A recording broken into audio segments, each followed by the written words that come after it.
Good morning दोस्तों, junior परिवार UP India में आपका स्वागत है। जैसा कि कल हम बात किए थे वहाँ भगवान जी से, तो पता चला है कि 2-3 दिन में ठंडी ठीक हो जाएगी। हाँ, अभी इधर काम भी है, थोड़ा व्यस्त हैं उधर 22 तारीख वाले में भगवान जी थोड़ा व्यस्त हैं। तो लेकिन 2-3 दिन प्रयास के बाद भगवान जी से बात हो पाई है, क्योंकि माता जी गई हैं तो बात कराई हैं। तो आप लोग निश्चिंत रहें, 2-3 दिन में ठंडी का जो असर है, प्रकोप है, थोड़ा सा कम हो जाएगा। उसके बाद आप लोग मंगलवार को आइएगा, ठीक है, दिखाने पीजीआई। लेकिन आज थोड़ा सा कुछ गहरी चर्चा करना है। अभी एक मरीज आए थे ना, तो उनके घर में 4-5 साल पहले, हाँ इनको दे दीजिए माइक, तो इनको दे दीजिए। 4-5 साल पहले ना उनकी छोटी सिस्टर को टीबी था, और फिर 4-5 साल बाद इनको हुआ, तो इनको समझ में नहीं आया कि हमको टीबी कैसे हुआ। थोड़ा कहानी जान लेते हैं, फिर इसी पर टॉपिक पर थोड़ा सा गहरी चर्चा करेंगे। हाँ। तो पहले जो आपकी क्या थी, देवरान थी, क्या थी, किसको टीबी हुआ था आपके घर पहले? मेरी ननद को। अच्छा, ननद को। कितने साल पहले? मेरे 1 साल के आज से बा- कितने साल पहले? कितने साल पहले? हाँ। मतलब मेरे शादी के 1 साल के हम्म। बाद हुआ है। अच्छा, हुआ था। हाँ। आपकी शादी कितने साल हो गए हैं? अरे 15-16 साल हो गए। 15-16 साल हो गए। तो बस हमारा मतलब ये था कि अब समझिए, यहाँ पर ना थोड़ा सा बात क्या करना है कि अब देखिए, इन आज आपके हस्बैंड को हुआ है। हाँ, मेरे हस्बैंड को हुआ है। हाँ, लगभग 1 साल हो गया ना। हाँ, 1 साल हुआ है। हाँ, हम बार बार आप लोगों से बात करते रहते हैं परिवार के बारे में, परिवार के बारे में, परिवार के जो जो बीमार है तो वो तो है ही है। उसका इलाज तो कराना सुनिश्चित है, उसका इलाज तो ना सभी तरीके से ना उसका देखभाल करना तो एकदम ये निश्चित है। लेकिन उसके साथ साथ, क्योंकि जब हमारे मरीज को टीबी हुआ था तो उसको खुद ही नहीं पता था कि हमको टीबी हुआ, कहाँ से हुआ है। बात समझिए, ये बहुत गहरी बात है। क्योंकि जो मरीज को ना जैसे अभी इनको हुआ ना, तो इनको थोड़ा पता है कि हमको कहाँ से हो गया, ये समझ नहीं पा रहा हमको कहाँ से हुआ। जब तक ये लिंक आपको समझ में आ जाएगा कि हमको यहाँ से हुआ, तब आप समझ पाएंगे कि ये बीमारी कैसे फैलती है। मेरी बात समझ पा रहे हैं आप? जैसे इनके परिवार में हुआ ना, कुछ ना बहुत साल पहले हुआ, लेकिन कुछ बहुत साल बाद आज इनको हुआ, तो इनको नहीं समझ में आ रहा। हमसे ऐसे ही बात हम कर रहे थे कि आपको कैसे पता चला टीबी हो गया। कर रहे थे, नहीं हमको सर्दी खांसी जुकाम हुआ, तो पहले हम लोकल डॉक्टर थे उनको दिखाएं, फिर थोड़ा मोड़ा आराम हुआ, फिर ऐसे दिखाएं, फिर दूसरे डॉक्टर को दिखाएं, आराम नहीं हो रहा था, भूख भी कम लग रही थी, ठीक है, बुखार भी चढ़ जा रहा था, और पेट भी दर्द कर रहा था, खांसी आ रही थी, बलगम में भी कभी कभी ब्लड आ जा रहा था। तो जहाँ एक्सरे दिखाएं, उसके बाद जाँच उच कराएं, पता चला कि टीबी हो गई है इनको। ठीक, यही चीज़ अगर ये लोग पहले कर लिए होते हैं, कुछ दवाइयाँ जैसे ऐसी आती हैं, अगर परिवार में एक दो लोग से ज़्यादा हैं, तो कुछ उनके पूरे परिवार की क्या करना पड़ता है, जांच करानी पड़ती, स्क्रीनिंग टेस्ट कराना पड़ता है। कभी भी किसी, जो लोग वीडियो हमारा देख रहे हों, कभी भी किसी को भी अगर आपके परिवार में कोई टीबी का मरीज है, तो अगर कभी भी परिवार में या अड़ोस पड़ोस भी किसी को भी अगर खांसी आ रही हो, बलगम आ रहा हो, तो एक काम तो जरूर करिए कि बलगम की जाँच निःशुल्क होती है, कहाँ जाएँ, तुरंत जाकर बुलाकर उसको दे दें ना, CB नाट के लिए, ट्रू नाट के लिए। ठीक, उसमें आपको कोई पैसा वैसा नहीं लगता।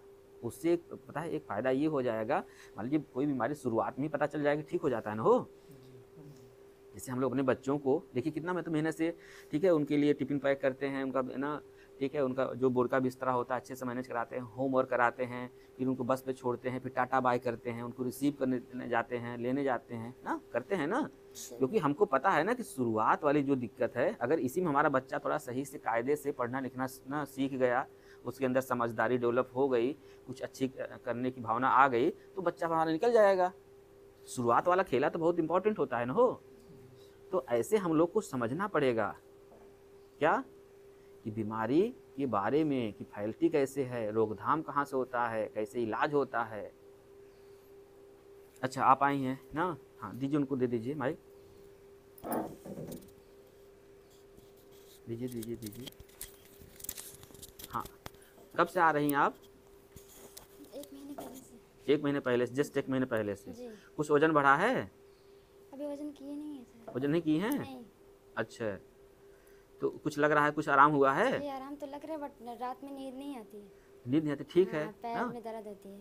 हाँ, पैर में दर्द होती है ना, ये तो हम बार बार बोलते हैं कि ना, जैसे उलझन है, बेचैनी है, घबराहट है, पैरों में दर्द है, थोड़ा सांवलापन है, ये सबको होता है। इसमें आपको घबराने की कोई विशेष बात नहीं है। ठंडी में तो और दिक्कत होती है। ठीक, अच्छा वजन करके बताइए हमको थोड़ा सा, अभी 1 ही महीना हुआ है ना। जी जी। हाँ तो एक वजन करके बताइए। ले रहा है देर का करे हो के चाय बना के लाएं? हाँ उनको जा बोला के वजन करा। तो जानते हैं हम मरीज नहीं हैं। जैसे आप कंटिन्यूअस बने रहेंगे तब समझ में आएगा, थोड़ा समय देंगे तब समझ में आएगा। किसी भी चीज़ को समझने के लिए क्या करना पड़ता है, हमको समय देना पड़ता है उसके लिए ना। जैसे हम लोग बच्चे को स्कूल क्यों भेजते हैं कि वहाँ समय देगा तभी तो उसको ना कुछ पढ़ाई लिखाई सीखेगा। कोई ट्रेनिंग में, जैसे हम लोग डॉक्टर हैं, हम लोग को ट्रेनिंग में भेजा जाता था। ठीक, कितना वजन है?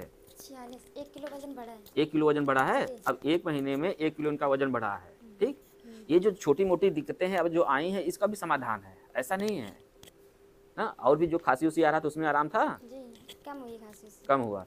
उनको दे दो भैया, उनको दे दीजिए। हाँ ले लो, ले लो उसको। कब से आप आ रहे हैं? सर हमें 5 महीने हो गए। 5 महीने। 5 महीने में लगभग जब शुरू में जब आपकी जब दवाई स्टार्ट हुई थी तब कितना वजन था? 38 किलो। आज कितना है? 46 किलो। 46 किलो। कितना वजन बढ़ा है? 38 8 46 मतलब 8-9 किलो ना। जी सर। ठीक है।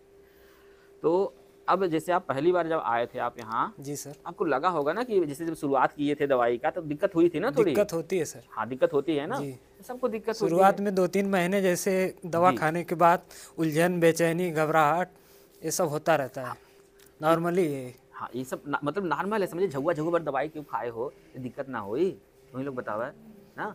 और इतनी हार्ड दवाई होती है ना, और उसको ना उस दवाई से मतलब कुछ साइड इफेक्ट भी होता है, ये बात को समझना पड़ेगा। जी सर। कि कोई भी हम लोग एलोपैथ की दवाई खाते हैं, सारी दवाइयों को क्या होता है, साइड इफेक्ट होता है। ठीक, तो आपके परिवार में ये सोचना सभी के लिए है, अगर आपके परिवार में कोई अगर मरीज है तो उसका देखभाल तो सर्वोपरि है। Yes sir. ठीक, वो आप एकदम सिंपल समझ जाइए, वो आपके अल्लाह ताला की तरह है, हमारे भगवान की तरह है।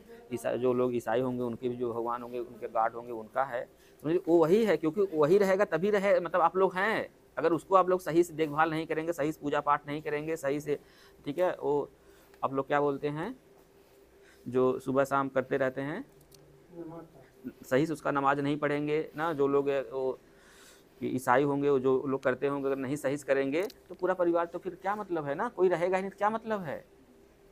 हम बार बार कहते हैं मुबारकपुर में ऐसे ढेर सारे परिवार हैं, और 2 परिवार तो ऐसे हैं कि ना सब लोग कोई है ही नहीं। दिक्कत वो लोग क्या किए कि ऐसे ही ना, हाँ ठीक है उनको दवाई कर लिए, ऐसे उनको दवाई इधर उधर से कर लिए। बात समझना पड़ेगा ना, गहराई समझना पड़ेगा। और जो हमारे युवा साथी हैं, जैसा कि कल की वीडियो में हम बताए थे कि हमारे युवा साथियों से निवेदन है कि कम से कम गूगल पर सर्च मारिए टीबी होती क्या है, यूट्यूब पर कम से कम वीडियो देख लीजिए, कैसे समाधान है, कैसे इलाज है ना, परिवार का बचाव कैसे करें। इतना रील देखते हैं, कम से कम आपका परिवार इस ना, ठीक है, दुख तकलीफ में रहेगा तो किस बात की आज़ादी। अभी आ रहा है 26 जनवरी ना, हो यस सर। आ रहा है 26 जनवरी ना। इनको तो भाई पढ़ लिख के BSc कर रहा है लड़का। 26 जनवरी क्यों मनाते हैं हम? सर इस दिन संविधान इस बेटा ऊपरा कर लो, मतलब अभी इस दिन संविधान लागू हुआ था सर। संविधान लागू हुआ था, तो संविधान में मतलब कि कुछ प्रावधान, मतलब कि संविधान तो शायद 26/11 को बन गया था ना, उसके पहले ही बन गया था। सर इस दिन लागू कर दिया गया था। अच्छा लागू क्यों किया गया, तुमको दिमाग में नहीं आया कि मतलब कि संविधान तो 26/11 को बन गया, तो फिर इतना लगभग 1.5 महीना इंतजार क्यों किया गया? सर संविधान को लिखने में जो समय लगा था। अरे बेटा 15 अगस्त 1947 को देश आज़ाद हो गया था, उसके बाद संविधान लिखा जा रहा था। संविधान ना, जो संविधान सभा है उस पर हस्ताक्षर 26/11/2000, ठीक है, 49 को ही कर दिया गया था। 50 में ना 26 जनवरी ना 1.5 महीने बाद क्यों लगा, मतलब बनाया गया? बताओ, तुम तो कह रहे हो ना SC BSc BA करने का, MD PhD कर रहे हो। BSc सर कर रहा हूँ मैं। तो BSc उतना बहुत पढ़ाई होती है महाराज, इसके लिए थोड़ी मतलब अलग से कोई कोचिंग करोगे, मतलब कि 26 जनवरी में क्यों मनाए, इसके लिए कोचिंग करेंगे। अच्छा बताओ क्या कहते हैं, भगत सिंह, राजगुरु देव और कौन थे वो, हाँ चंद्रशेखर आज़ाद, इनके विषय में कुछ जानते हो? हाँ सर। हाँ बताओ। जानता हूँ सर। हाँ बताओ, थोड़ा सा बताओ भगत सिंह के विषय में, सुखदेव के ना, और राजगुरु या चंद्रशेखर आज़ाद के विषय में बताओ कुछ। 26 जनवरी आने वाली है ना, हाँ वो सर। क्यों मतलब फांसी पे चढ़ गए? सर देशभक्ति देशभक्ति थी? उन लोगों के अंदर। नहीं बेटा, देशभक्ति नहीं थी ना। जो उनके घर परिवार में जो आतंक मचा हुआ था ना, ठीक, उनको उनसे बहुत पीड़ा थी। बात समझ रहे हो? देशभक्त जैसे आज सिस्टम चल रहा है, वैसे तब भी सिस्टम चल रहा था, तब भी शासन प्रशासन चल रहा था। ऐसा नहीं है, आज से भी तुमसे टैक्स लिया जाता है ना। हाँ सर। हाँ, तो तब भी वो टैक्स लिया जाता था, ठीक, चाहे लगान कह लो चाहे कुछ भी कह लो। तुम लोग जान दे रहे हो। अब बताओ, जब जान दिए थे कितने साल के थे तीनों लोग? सर बहुत उन लोगों की उम्र थी तो 30 से नीचे सर सभी। बेटा 23 साल के थे। 23 माइनस सभी लोग थे। 23 साल के थे वो ना। 1907 में उन लोगों का जन्म हुआ था, ठीक। भगत 31 सिंह की उम्र सर नहीं थी। जी भगत सिंह की उम्र उतनी थी 23 साल। बेटा, तीनों लोग 1907 में पैदा हुए थे। 1907 में तीनों लोग पैदा हुए थे, थोड़ा सा ना वो एक दो महीने का अंतर था सबका। और 23 मार्च 2031 को ना वो लोग फांसी ना वहाँ पर ना चढ़े थे। क्यों चढ़े थे इसका, अगर जब तक आप लोग जब देशभक्ति वाली बात कर रहे हैं आप ना, देशभक्ति वाली किस बात की भक्ति, अगर समझो आप इस पर, ठीक है।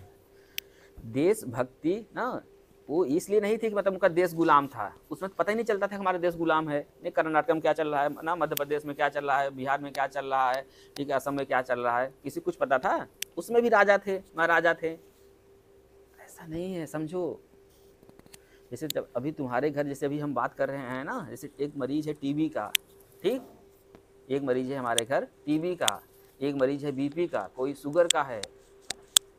इसकी आज़ादी थी कि हमारा परिवार बहुत त्रस्त है ना, हमको मदद नहीं मिल, दवाई मिल पा रही है, सही से मिल पा रही है, नहीं मिल पा रही है ना।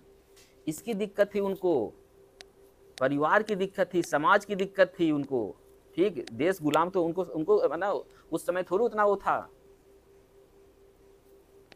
तुमको जैसे अभी ना, जिस पढ़ाई कर रहे हो ना, जब अभी कंपटीशन की तैयारी करोगे तब थोड़ा थोड़ा समझ, धीरे धीरे सारी चीज़ें ना समझ में आएंगी कि जो वो वैचारिक मतभेद हो सकता है हमारे तुम्हारे में, हाँ, लेकिन समझो जो सबका क्या है, जो उतनी कम एज में, सोचो तुम 23 साल में तुम मतलब क्या सोच रहे हो अपने परिवार के बारे में, कौन सा तुम बलिदान दे रहे हो, कौन सा सेक्रीफाइस अपने त्याग कर रहे हो अपने परिवार के लिए ना। तुम सोचो, जो इंसान ना 23 साल की उम्र में ना देश के लिए झूल गया ना, अपने स्वाभिमान के लिए झूल गया ना, लोग को आज़ाद कराने के लिए झूल गया। एक्चुअली आज़ादी का मतलब थोड़ा सा इस समय थोड़ा सा बदल गया है। उस 23 तुम सोचो 23 उम्र में कर क्या रहे थे ना, अपने घर वालों को आज़ाद कराने के लिए, अपने घर वालों को सुख समृद्धि के लिए, अपने जो आपके नात रिश्तेदार हैं, जो अपने आपके यार दोस्त हैं, उनके लिए क्या कर रहे थे आप। ये आज़ादी है, असली आज़ादी यही है भाई। तुम कुछ करके अच्छा काम कर लो ना, IAS दरोगा बन जाओ, कलेक्टर बन जाओ, ठीक है, अच्छा डॉक्टर बन जाओ, मास्टर बन जाओ, बिजनेसमैन बन जाओ, तब ये सब परिवार को भी अपने संभाल लो ना, दोस्त यारों को भी संभाल लो। ये आज़ादी इसलिए लड़ रहे थे वो, इसलिए नहीं लड़ रहे थे कि देश गुलाम था का सबको जकड़ा हुआ था। तुम सोचो उस काल में जाओ ना, उस समय राजा महाराजा थे, सब अपने मस्त थे, ठीक। उस समय भी सब अपना क्या, जो खेत की यारी था, हम लोग अपना जोत बोल रहे थे, उसमें भी हम बिजनेस कर रहे थे। ऐसा थोड़ी ना कोई बंदूक लेकर तुमको इसी से टाई कर रहा है। पढ़ो भाई, इसको पढ़ो, नहीं पढ़ोगे तो फिर दिक्कत है। नहीं कहोगे ना देशभक्ति देशभक्ति, किस बात की देशभक्ति। समझो उनके मन में क्या चल रहा था, कितनी पीड़ा थी, कितना स्वाभिमान था, कितनी हंसी खुशी 23 साल की उम्र में, ठीक है ना, फांसी चढ़ गए। क्या सोच थी वो, तो सोचो भगत सिंह का 3 किताब है वो लिखे हुए हैं, ठीक। उनकी किताब पढ़ो तब समझ में आएगा, तब तुम्हारे अंदर जज्बा आएगा ना कि अपने परिवार को कैसे आगे बढ़ाएं, खुद को हम कैसे आगे बढ़ाएं, खुद को हम क्या करें, तब समझ में आएगा। तब ये बीमारी समझ में आएगी, तब ये समाज समझ में आएगा, तब देशभक्ति समझ में आएगा, ठीक है। चलो 26 जनवरी चल रहा है, धीरे धीरे इसे माहौल बनाते रहेंगे, ठीक है। बहुत बहुत धन्यवाद। जय हिंद, जय भारत।